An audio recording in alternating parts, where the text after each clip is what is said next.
بسم اللہ الرحمن الرحیم۔ السلام علیکم ناظرین، تاریخ میں جب بھی دلیر ترین جاسوس کا ذکر کیا جاتا ہے تو ان کی داستان سر فہرست ہوتی ہے۔ کیا آپ نے تاریخ کے اس دلیر ترین جاسوس کے بارے میں سن رکھا ہے؟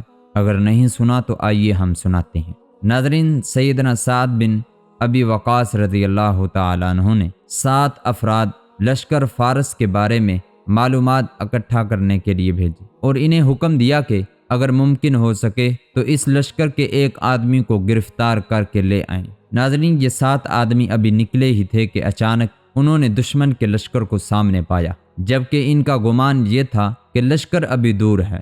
انہوں نے آپس میں مشورہ کر کے واپس پلٹنے کا فیصلہ کیا، مگر ان میں سے ایک آدمی نے امیر لشکر سعد کی جانب سے ذمہ داری لگائی، مہم کو سر انجام دیے بغیر واپس لوٹنے سے انکار کر دیا، اور یہ 6 افراد مسلمانوں کے لشکر کی جانب واپس لوٹ آئے، جبکہ ہمارا یہ ایک بھائی اپنی مہم کی ادائیگی کے لیے فارسیوں کے لشکر کی جانب تنہا بڑھتا چلا گیا۔ انہوں نے لشکر کے گرد ایک چکر لگایا اور اندر داخل ہونے کے لیے پانی کے نالوں کا انتخاب کیا، اور اس میں سے گزرتا ہوا فارسی لشکر کے ہر اول دستوں تک جا پہنچا، جو کہ 40,000 لڑکوں پر مشتمل تھے۔ پھر وہاں سے لشکر کے قلب سے گزرتا ہوا ایک سفید خیمے کے سامنے جا پہنچا، جس کے سامنے ایک بہترین گھوڑا باندھا ہوا تھا۔ اس نے جان لیا کہ یہ دشمن کے سپہ سالار رستم کا خیمہ ہے، چنانچہ یہ اپنی جگہ پر انتظار کرتے رہے یہاں تک کہ رات گہری ہو گئی۔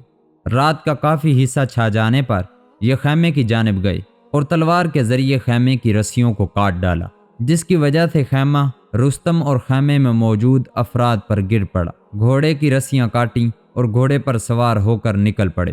اس سے ان کا مقصد فارسیوں کی تضحیک اور ان کے دلوں میں رعب پیدا کرنا تھا۔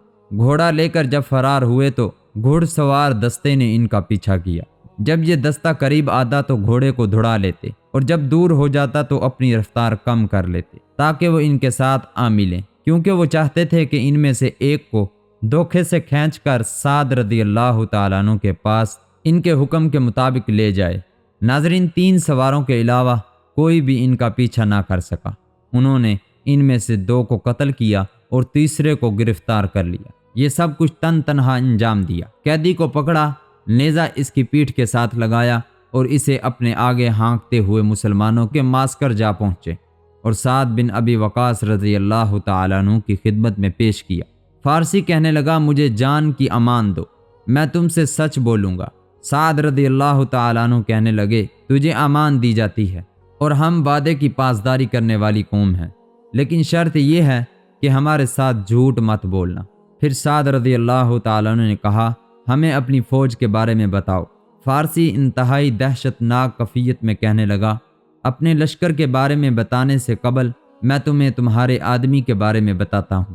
یہ آدمی ہم نے اس جیسا شخص آج تک نہیں دیکھا۔ میں ہوش سنبھالتے ہی جنگوں میں پلا بڑا ہوں۔ اس آدمی نے 2 فوجی چھونیوں کو عبور کیا، جنہیں بڑی فوج بھی عبور نہ کر سکتی تھی۔ پھر سالار لشکر کا خیمہ کاٹا، اس کا گھوڑا بھگا کر لے اڑا۔ گھڑ سوار دستے نے اس کا پیچھا کیا، جن میں سے محض 3 ہی اس کی گرد کو پا سکے۔ ان میں سے ایک مر گیا، جسے ہم 1000 کے برابر سمجھتے تھے۔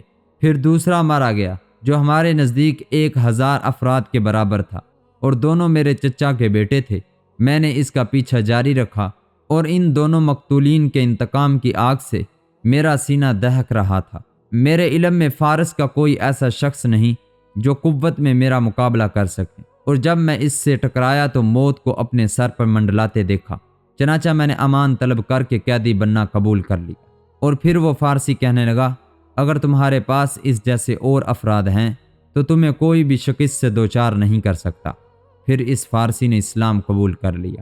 کیا آپ جانتے ہیں کہ یہ عظیم شخص کون تھا، جنہوں نے لشکر فارس کو دہشت زدہ کیا، ان کے سالار کو رسوا کیا اور ان کی صفوں میں نقب لگا کر واپس آ گیا؟ ناظرین، آپ جانتے ہیں یہ شخص کون ہے؟ یہ طلحہ بن خویلد الاسدائی رضی اللہ تعالیٰ عنہ تھے۔ ناظرین، یہ تھے وہ تاریخ کے جاسوس جن کا واقعہ ہم نے آپ کے سامنے پیش کیا۔ ناظرین، اگر یہ ویڈیو آپ کو پسند آئے، ویڈیو کو لائک کریں، شیئر کریں، کمنٹ کریں، اور ابھی تک آپ نے اگر میرا چینل سبسکرائب نہیں کیا تو چینل کو سبسکرائب کریں۔ پھر ملتے ہیں اگلی ویڈیو کے اندر۔ اپنا خیال رکھیں۔ السلام علیکم۔